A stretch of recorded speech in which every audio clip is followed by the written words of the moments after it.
بسم اللہ الرحمن الرحیم۔ معزز خواتین و حضرات، السلام علیکم ورحمۃ اللہ وبرکاتہ۔ جس طرح کہ اس سے پہلے ایک سے زیادہ بار میں آپ کی خدمت میں عرض کر چکا ہوں کہ دین اسلام غلامی کے سخت خلاف ہے، اور یہی وجہ ہے کہ شریعت اسلامیہ نے غلامی کی جڑوں کو کاٹا۔ لیکن ہوا یہ کہ عرب معاشرے میں غلامی عام تھی، باقاعدہ غلاموں کی منڈیاں لگا کرتی تھیں، لہذا یک بارگی اگر اس سلسلے کو روک دیا جاتا تو یہ بڑی مشکل ہو جاتی۔ شریعت اسلامیہ نے مرحلہ وار اس سلسلے کو ختم کیا۔ جو باب آج ہم پڑھ رہے ہیں وہ بھی اسی سلسلے کی ایک کڑی ہے، باب اعتاق العبد المشترک و شراء القریب والعتق فی المرض۔ تین چیزیں ہیں: مشترکہ غلام کی آزادی، اور قریبی رشتہ دار کوئی غلام ہے تو اس کو خرید لینا، اور کسی غلام کو بیماری کی صورت میں آزادی دے دینا۔ ان میں سب سے پہلی چیز تو یہ ہے کہ ایک غلام ایک سے زیادہ لوگوں کا مشترکہ ہو سکتا ہے۔ اب اس کا حل کیا ہے؟ یہ سب کچھ ہمیں ملے گا احادیث مبارکہ سے۔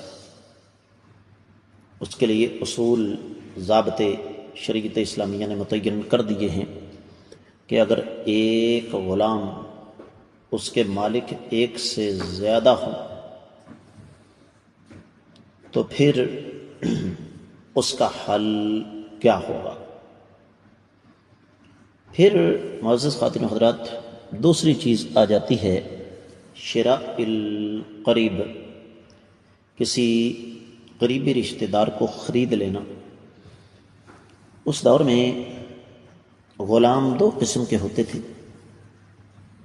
ایک تو نسل در نسل غلام چلے آ رہے ہوتے تھے، جیسے ہم پیچھے پڑھ کر آئے ہیں کہ لونڈی کی اولاد بھی غلام ہی ہوگی۔ دوسری چیز یہ کہ اس معاشرے میں اغوا کا چلن عام تھا، عام بچوں کو اغوا کر لیا جاتا تھا تو وہ غلام بن جاتے تھے۔ تو اب اگر کسی کو کسی جگہ پر اپنا کوئی قریبی عزیز غلامی کی حالت میں مل جائے تو وہ اسے خرید کر آزاد کر دے، یہ بھی یقیناً ایک بہت بڑی نیکی ہے، اور یہ رشتہ داری کا تقاضا بھی ہے۔ اس پر بھی انشاءاللہ آنے والے باب میں احادیث مبارکہ آ رہی ہیں۔ تیسری چیز ہے والعتق فی المرض۔ غلام اپنے پاس رکھنے کا مقصد کیا ہوتا تھا کہ یہ آدمی یا یہ عورت میری خدمت کرے۔ اب جو بیچارہ خود بیمار ہے اس نے خدمت کیا کرنی ہے؟ تو اس کے لیے پھر بہترین طریقہ یہ ہے کہ اس کو بیماری میں آزاد کر دیا جائے۔ ان تمام امور کے اصول، ضابطے کیا ہیں، اس بارے میں آقا علیہ الصلوۃ والسلام نے کیا فرمایا، اس پر آنے والی احادیث میں انشاءاللہ تفصیل سے ہم بات کریں گے۔